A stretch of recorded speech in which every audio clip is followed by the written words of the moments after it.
బంగారే శర్మ గారు, బైరి నరేష్ చేసిన వ్యాఖ్యల్ని మీరు విన్నారా? అమ్మా విన్నానమ్మా. చాలా జుగుప్సాకరమైన అత్యంత హేయమైనటువంటి విధానంలో మాట్లాడారు. నేను అనుకోవటం ప్రశాంతంగా ఉన్నటువంటి సమాజంలో ఏదో ఒక రకమైన చీలిక తీసుకొచ్చి ఈ సమాజాన్ని విచ్ఛిన్నం చేయాలా అనే అభిప్రాయం కలిగేట్టుగా మాట్లాడారు.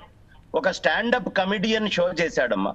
నాస్తికవాదిని అని చెబుతూ మీరందరూ నాస్తికులేనా అని అడిగాడు. ఆ ముందరున్న వాళ్ళు ఆయన నాస్తికుడు అయినప్పుడు అంబేద్కర్ అందులోకి ఎందుకు తీసుకొచ్చారు? అసలు అంబేద్కర్ గారికి నాస్తికానికి ఏ సంబంధం? నేనేదో ఒక మతంలోనే ఉండాలి అనే ఉద్దేశంలో ఉన్నటువంటి మహానుభావుడైనటువంటి అంబేద్కర్ గారిని వీళ్ళ పర్సనల్ ఎజెండాల కోసం వీరు ఇష్టం వచ్చినట్టుగా మనం ఎలా అయినా ఈ సమాజాన్ని విచ్ఛిన్నం చేయాలి అని సుస్పష్టంగా వాడుకుంటున్నట్టుగా తెలుస్తుంది దీంట్లో. కాబట్టి ఎలా అయినా సరే ఇలాంటి ఈ దుర్మార్గమైన వ్యాఖ్యలు చేసి సమాజాన్ని విచ్ఛిన్నం చేయాలి అని అనుకునేటటువంటి వాళ్ళకి ఒక్కసారి గనక ఖచ్చితమైన బుద్ధి చెప్పకపోతే ఇది నిత్యము అలవాటుగా మారిపోతుంది జనాలకి. ఈ మధ్య కాలంలో ఇలాంటి సభలు ఒక చిన్న మూక ఒకటి కూర్చుంటారు, కూర్చొని ఎవరిష్టం వచ్చినట్టు వాళ్ళు మాట్లాడటం, ఏది పడితే అది చేయడం, మేము ఏం చేసినా చెల్లుతుంది అనుకోవడం, ఎలా చాలా చాలా చాలా దారుణమైన పరిస్థితులు ఈ మధ్య కాలంలో కనిపిస్తున్నాయమ్మా. ప్రతి దానికి ఇప్పుడు వాళ్ళకి భగవంతుడు ఉన్నప్పుడు నమ్మకం లేనప్పుడు ఈ కథలని అంత హేళన చేసి మాట్లాడటానికి అతనికి ఉన్న రైట్ ఏంటి? అతనికి ఉన్నటువంటి రైట్ ఏ రైట్ తీసుకొని నేను నమ్మను అనే దాని గురించి తిడుతూ వెళ్ళాడు అతను.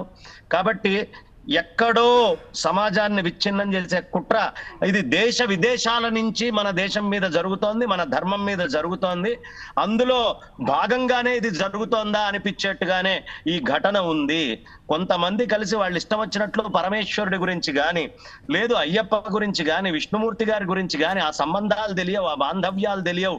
ఈ తుపాకీలు అంటమేమిటి అంటే అతను కావాలని పనిగట్టుకొని హిందూ ధర్మం ఖచ్చితంగా హిందూ సమాజం బుద్ధి చెప్పి తీరుతుందమ్మా.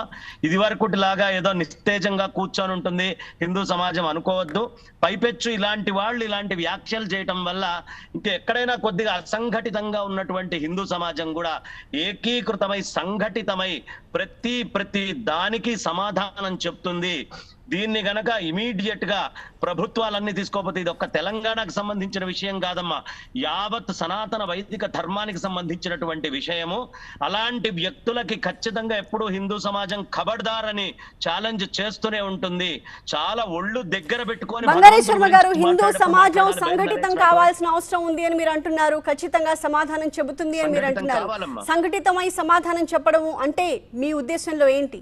ఏం జరిగితే సమాధానం చెప్పినట్టుగా హిందుత్వంలో ఏమిటయ్యా అంటే అందరినీ పోన్లే వాడి పాపాన వాడు పోతాడు, ఏదో ఒకటి చేస్తాడులే, మనకి ఇప్పుడు వచ్చిన నష్టం ఏమిటి అని ఎవరింటి దాకా వాళ్ళు చూసుకుంటున్నారేమో.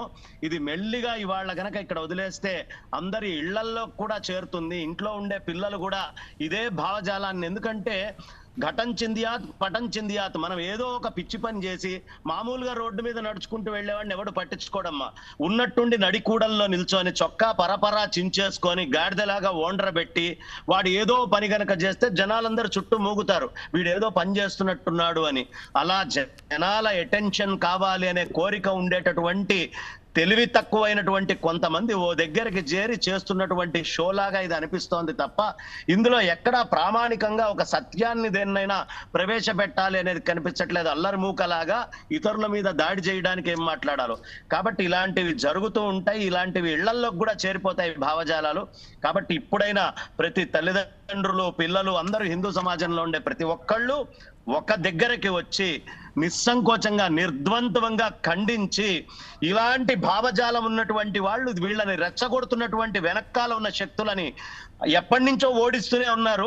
కొన్ని దశాబ్దాలుగా వాళ్ళు ఏనాడు గెలిచింది కానీ గెలిచి ఆ ఆనందాన్ని అనుభవించింది కానీ లేదు. ఇక మీదట పరిపూర్ణమైనటువంటి ఓటు వేసే ప్రతి క్షణంలో అది ఒక పోటులాగా అవతల వాళ్ళకి తెలియాలి. ఇలాంటి మాటలు పెట్టి విచ్ఛిన్నం చేసి ఏదో రాజ్యాధికారం సాధించాలని అనుకుంటున్నారేమో. ఎవ్వరి తరము అది అయ్యే అవకాశం లేదు. పైపెచ్చు ఇది వాళ్ళకే నాశనానికి హేతు అవుతుంది. చక్కగా కలిసిపోతున్న హిందూ సమాజాన్ని కలవనీయకుండా ఎప్పటికప్పుడు అనేక భావజాలానంటూ అనేక రకాలైనటువంటి విషయాల్ని తీసుకొని వస్తూ విచ్ఛిన్నం చేయడానికి కుట్రలు జరుగుతున్నాయి. ప్రతి ఒక్క సభ మీద జరిగే మాటల్ని నిశితంగా కనుక మనం పరిశీలిస్తే హిందూ ధర్మాన్ని ఖండించడానికి చాలా విశేషమైన కుట్ర జరుగుతోంది. ఇది ఎవ్వరు కూర్చొని విన్నా అర్థమైపోతుంది. ప్రతి వాళ్ళకి పెళ్లి మంత్రాల్లో ఏదో తేడా ఉన్నాయని, వాడికి కనీసం సంస్కృతం వచ్చేయడవదు కానీ పెళ్లి మంత్రాల్లో తేడా ఉన్నాయని మాట్లాడతాడు. ఇంకొకడు వస్తాడు, ఇగో ఈ విధమైనటువంటి భావజాలం ఇట్లా దూరం. మనకి కాన్స్టిట్యూషన్ దేనికి రాసుకున్నామమ్మా?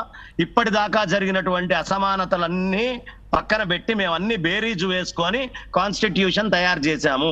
ఇప్పుడు వీళ్ళు కాన్స్టిట్యూషన్ తయారైన తర్వాత పాత విషయాలని తోడి కావాలని తీసుకొచ్చి ఇక్కడ ఆజ్యం పోస్తాం. దేని గురించి? గొడవల గురించే కదా.